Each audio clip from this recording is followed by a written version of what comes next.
On this episode, we're talking about an ending to Assassin's Creed, possible release dates for the next-gen consoles in the UK, and Battlefield 4. Hello, fellow gamers. You are listening to the GamerCast radio show on Spreaker. I'm Gaming Denise. And it is Monday, August 5th. And I would like to thank you for joining us today and giving me your ears and your attention to talk about some gaming news. So first off, I guess we're going to start off and talk about Assassin's Creed. And the news coming out of Ubisoft is that they have announced that they have an ending mapped out already. Say they know how this game is going to end, or and who it's going to end with. They already have that pre-planned. And Assassin's Creed 4 Black Flag is dropping this year. It's the 6th game to come out for the Assassin's Creed franchise that started back in 2007 and has gathered its popularity and kind of snowballed over time to become the hit it is today. And the lead game director that for Black Flag, his name is Ashraf Ishmael, told the Eurogamer, "We have an idea of where the end is and what the end is." He also went on to say, "We ship one game a year, depending on the setting, depending on what fans want. We've given ourselves room to fit more into this arc, but there is an end." And Ishmael also went on to explain, they have multiple Assassin's Creed titles in development simultaneously, and that allows the company to tease with clues for future games in the series. He says, "We have multiple developed teams. Then we have the brand name that sits on top and is filled with writers and designers concerned with the series' overall arc," he says. "We're now able to seed stuff earlier and earlier in our games. For example," he says, "in Assassin's Creed 4, we have Edward, who was seeded in Assassin's Creed 3, but there's a lot more stuff in our game that is hinting at other possibilities."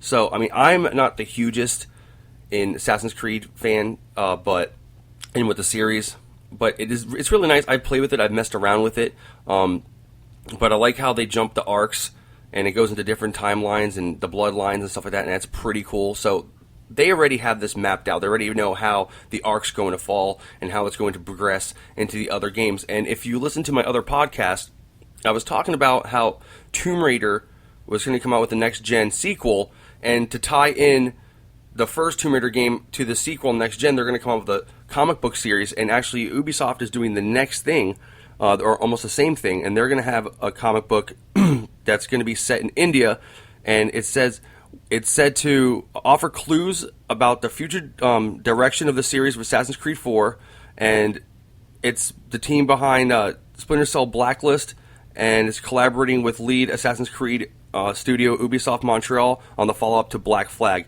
already. So they already are having these games. Black Flag looks amazing. I talked a little bit about the gameplay video that was out for like the Caribbean kind of free world that they were showing off, and it looked awesome. And they're already on these other games. They're already on to the next game. So this is like basically that game is done. They're just waiting for the next gen consoles and for them to drop it on current consoles, but they're already working on another game, so that's crazy, and they're going to tie in this comic book to kind of go into the new Assassin's Creed game after Assassin's Creed 4 Black Flag, so that is pretty cool, and I don't know, that's something to look forward to if you're an Assassin's Creed fan, and I know there's a lot of people out there that love Assassin's Creed. What wouldn't you love about, being a pirate and having that open world, and then on top of that, you're going to have this cool comic book that's going to come out, so that's going to fill up your time too until your new title comes out, which is obviously going to be planned, and they're talking about it. It's already in development, so they're already working on it right now as we speak. And there's going to be an ending eventually. Everything must come to an end. So they're saying from Ubisoft, they know when, where, probably who, how the arc line's going to fall, and they already foresee the ending to Assassin's Creed. So we don't know how far in the future or how far it's going to go, but who knows? It looks to be pretty cool, and with current gen fading off, going into the next gen, these games are just going to get better and better and better. So that's something to look forward to if you are an Assassin's Creed fan. And on to the next news, which isn't the biggest news, but there has been release date news in the UK, and this is for Toys R Us distributors. And Toys R Us released some kind of statement, or it was leaked, that the release date for the Xbox One is going to be on November 29th. And the two consoles are going to be within 2 weeks of each other, and the PlayStation 4 is going to be released on December 13th. So, we don't exactly know if this is 100% or not, but they have contacted Toys R Us, and they asked them, are these dates correct? Are these just post-dated? Do you know anything? And Toys R Us went on to say these are from the distributors. These are 100% accurate. So they are saying, yes, these are the dates that the console will be released. So that's coming from UK Toys R Us. Toys R Us, the distributor, has said these are the dates that they're going to come out. But when we went on to ask Microsoft, they again said it will be released in November, but did not give a specific date. And we know that PlayStation only says it's going to come out, in the holiday season before the new year. So we don't know when that is. I mean, like I said, it could be November, December. It could even be like the last week of October, like I said earlier. We don't really know. So we have nothing concrete. So all this is still speculation. But like I said, from the horse's mouth, from Toys R Us themselves, they said that the release dates are as read and as printed. So November 29th for the Xbox One and December 13th for the PlayStation 4. Again, these are UK dates, and these aren't US release dates. And I'm not sure if the console is going to be dropped simultaneously worldwide at the same exact time, or if the US is going to get it, and then maybe the next week the UK will get it, and it'll kind of trickle to there on. But that is the UK release dates as far as Toys R Us is concerned. So there you go. And that's going to do it for the next gen news. Next, we're going to talk about Battlefield 4. Current gen, next gen, Battlefield 4. And the biggest news to come out recently is that the battle screen feature for Battlefield 4 won't be available on PS3 and on Xbox 360. And if you're not familiar what the battle screen is basically what they showed off at E3, where you could use your tablet, your smartphone, or even another PC to kind of control aspects of the game, while the game's running and everything like that. So you could switch weapons and customize your weapon loadout. So you can switch servers, mid-game.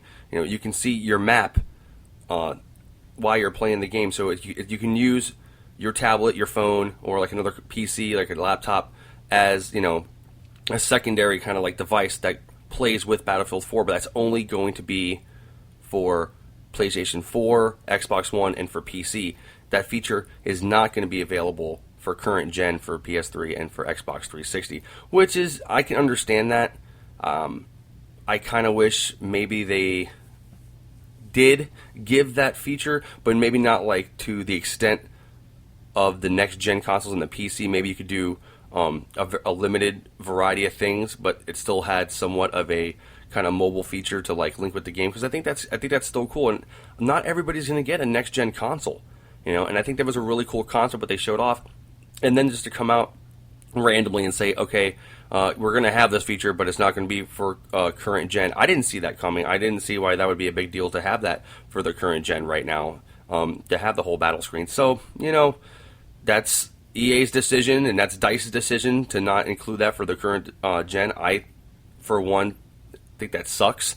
I mean, I'm going to get a next-gen console, but for the people that don't have the money, the people that aren't going to be upgrading right away, that are going to have their PS3s and their Xbox 360s for a longer period of time, they're going to be missing out on that feature. And I think that's a really cool feature, and it's something new, and I think games need that so they don't become stale after a while. Like Call of Duty, I think they just threw some dogs in there, and it's like, oh, hey, we have this new dogs. All right, awesome, but you're still killing people. Still the same thing, maybe some new maps. But Battlefield, I love it because it's huge, and there's so much to do, and there's so much different angles to take on the game It's not just like, okay, here you are, spawn, go shoot some people. There's so many different game modes, and I know Call of Duty has a bunch of different game modes and everything like that, but I love Battlefield.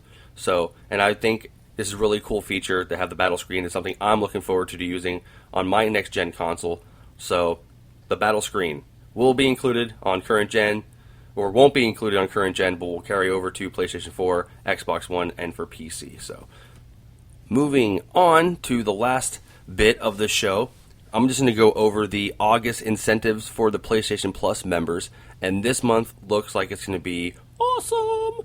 And if you have PlayStation Plus for the month of August, starting actually tomorrow, so this is something to get excited about pretty quick, it is revealed that we will get a copy of Hitman Absolution. So that is going to be pretty cool. This is the latest Hitman that was released. I never got a chance to play the game, even though I kind of wanted to, but there were so many other games coming out that I kind of just skipped over Hitman Absolution. But on the back of my mind, I kind of did want to play it. I just never got around to it. So now I finally get a chance to play the game, and for free. Thank you so much, Sony. And the other two games that will be released are Runner 2 and Star Wars Pinball. So that is going to be it for the games on PlayStation Plus this month. And I think that's going to do it for the show. And like always, I'd like to thank you for listening.